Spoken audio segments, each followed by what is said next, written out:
What's going on, YouTube?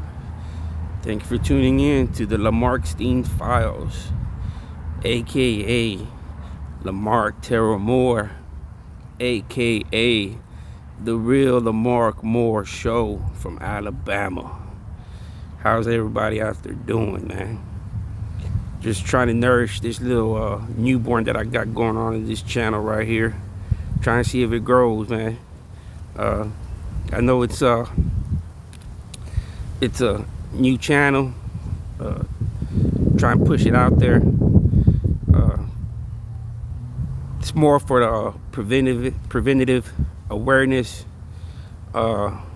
compassion, comprehensive. Comprehend what these people go through. It's prison. At the end of the day, it's not Disneyland. It's a gruesome, violent place to be at.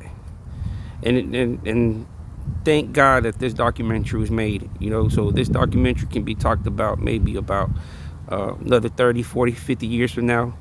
Somebody else will dig it up and speak up on it, right? Because I haven't seen any kind of documentary this gruesome and this talked about, right? So on this reaction video, we're going to see and listening to what Hip said. Right? What was his role? How did he meet Mark? Because let's remember that this documentary was published somewhere in maybe early 2000s. But as you can hear Charles speak and say, man, I know Mark from Staten. That's where I first came across Mark, up at Staten. So, there's not really. I'm working on a few things over here, man. I got a lot of things that are new, but I still just don't want to disclose them yet, man.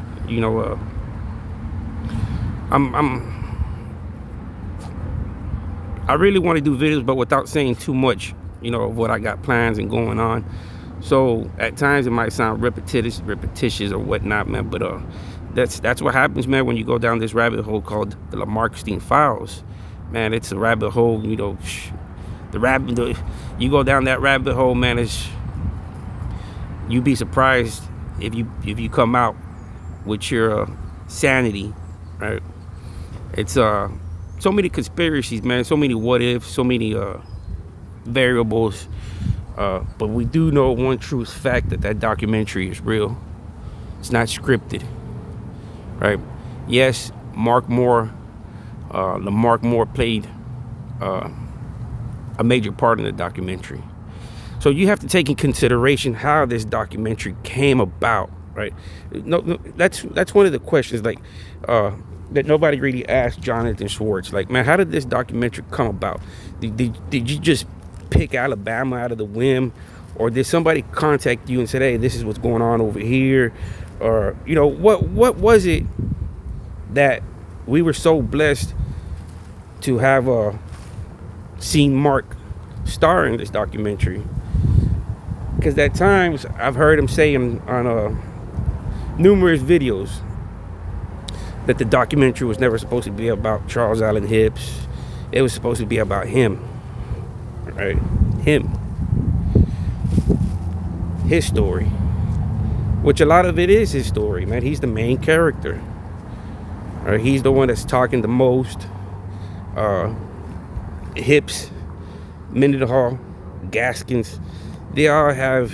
It's about a 60-minute. I'm gonna say about an hour-long documentary, right? You taking Hips' Hip segment, which is about what, 5 minutes at the most, and then you give Mendenhall 15 minutes for his. So now you're at the 20-minute mark, and then another 10 minutes for Gaskins, and another 5 minutes for everybody else. So Mark's was a 25-minute segment in that, man. So it was partially true when he said that it was about him. Yeah, he's not lying about that, right? That documentary was definitely 100% accurate about his actions. right? Jonathan Schwartz wasn't specific about when he said these victims had lifetime health care, right? He wasn't specific, right? So you can only speculate, assume, and leave it up to your imagination that when they're in these environments and they're having open and wild and dysfunctional intercourse amongst themselves without any kind of protection, the rate of catching a STD, a Hep C, HIV virus, man, the rate of you catching and being infected is highly possible, right? Especially if we go based off that documentary. They showed the AIDS wing, right? So that means that unit at Limestone had its own section of rampant virus just flowing around there, right? So who's to say that these guys weren't intermingling and pillow biting with each other, and people get infected, right? You can only leave it up to the imagination of what could happen in those circumstances, right? And it being unprotected, right? You can only imagine, man. But let's get back into this quick documentary. 1996 or 97, Morgan State. Okay, so right there, he said he met him in 96, 97, up in Staten. I don't know if that's a medium, minimum. I mean, because Hips went in there with like a 30-year sentence, man. Right? Mark went in there with a 20-year sentence. So they must have came up cross paths, you know. And I think Alabama prison systems ain't that big. What, they got like 16, 18 prisons? So shit, you're about to, especially if you have a heavy sentence, you're about to cross paths with an enemy or friend during your stay. We were business partners. Okay, when I left and he left, we met up again here at Limestone in 2000. Okay, and it was the same scenario. Hips went to the street and come back to prison. When he got to the camp, he owed out like $300-400 worth of shit. When he first got there, from before when he was in prison, Mark had a boy, David Mendenhall. We met Mark on the chain gang. I would say it was in 98. Mindy, he was my baby. He came. See, it's different dates.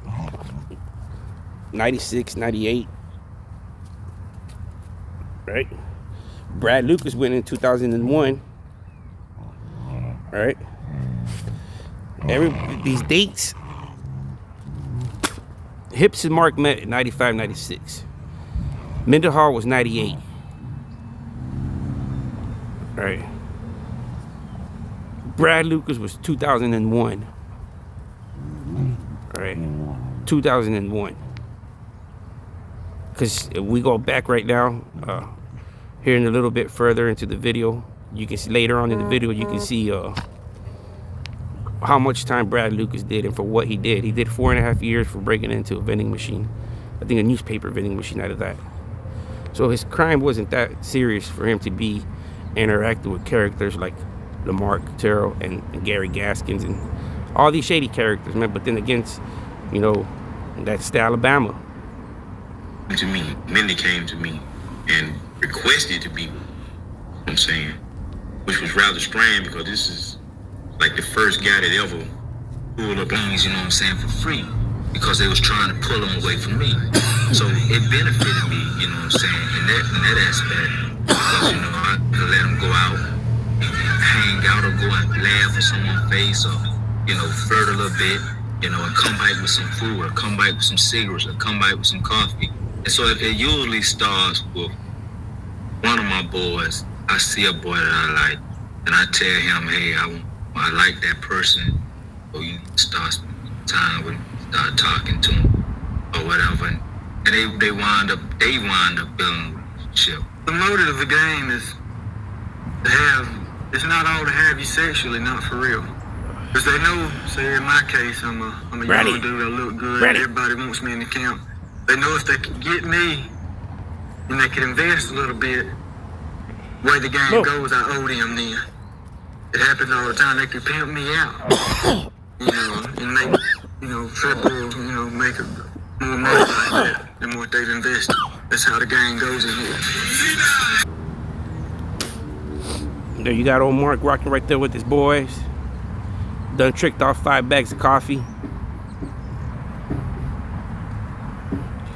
Right there, you see Mark going into the stash box, man. He going into the stash box, about to get himself 5 bags of select premium coffee. In exchange, he gets a hairy Boosie. Alright? A hairy Boosie. Manly, athlete's feet, armpit smelling under the blankets with them. We as man have an aroma, a stench. Man, we stink as man. Right? That's why some of us take about 2-3 showers a day, because hey, if you don't, we as man stink. Right? Especially if you in an environment as prison right there. Right? It's sometimes you're timed, and you're not limited to a shower. Yeah, you are limited to shower because you're on a time frame sometimes, man. Sometimes, like on the weekends, it would be early in the morning. So let's say you go shower early in the morning, man, and you go play outside, rec, handball, man, you got to go take a bird bath. So, man, in a way,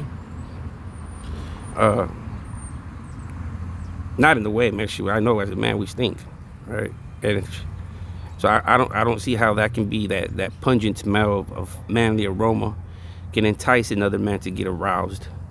I mean, some kind of psychological problems there, man. Because it's like, if anything, it'll make you gag. It's like, man, you step on a pile of dog poop, man, and you get that aroma, man, and you cleaning it, and you're gagging, man. I don't care what you're saying, right? So just imagine you being aroused and defecation, and I don't know, man. It's a psychological problem. It's a psychotic problem, man. You really have some features in your mind that are really off, unbalanced, right? And you can see him going to the back.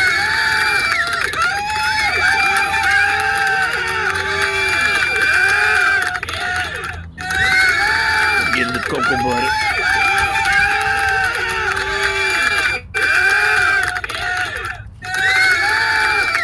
Put it on that car mix. Hold on, let me guide you up in there. Look at that, taking off the socks and everything, man. Look at that. And that ain't getting comfortable. That's more uncomfortable.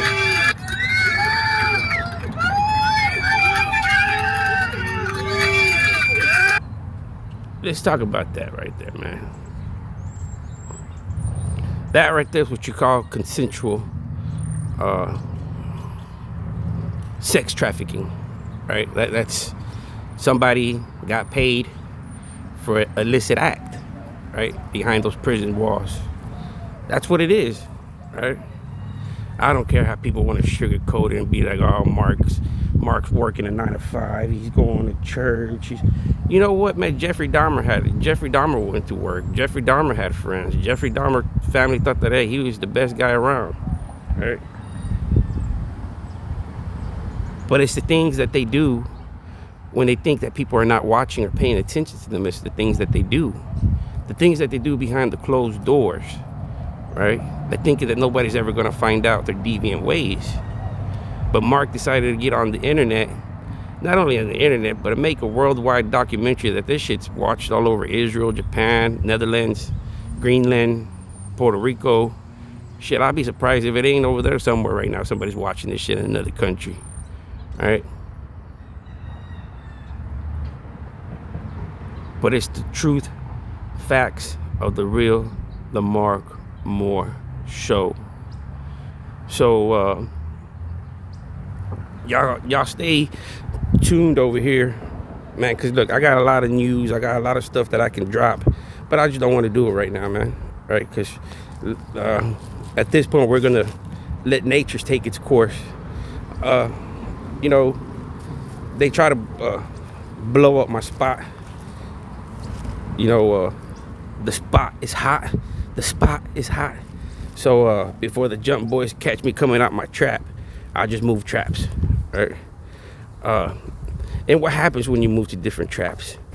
You know what happens from my experience, man? That some loyal customers would tend to follow you to your new trap, but then some won't, right? But the advantage of that is that when you go to a new area, you meet a lot of new folks as well, right? So it's opening a new spot with old faces and new faces, right? To where you can just build a relationship with these people from the beginning, a platform, a community, right? And it's all surrounded over Lamark Terrell Moore, right? Y'all have a good one. Maybe tomorrow we'll do some more reaction videos. Y'all have a good one.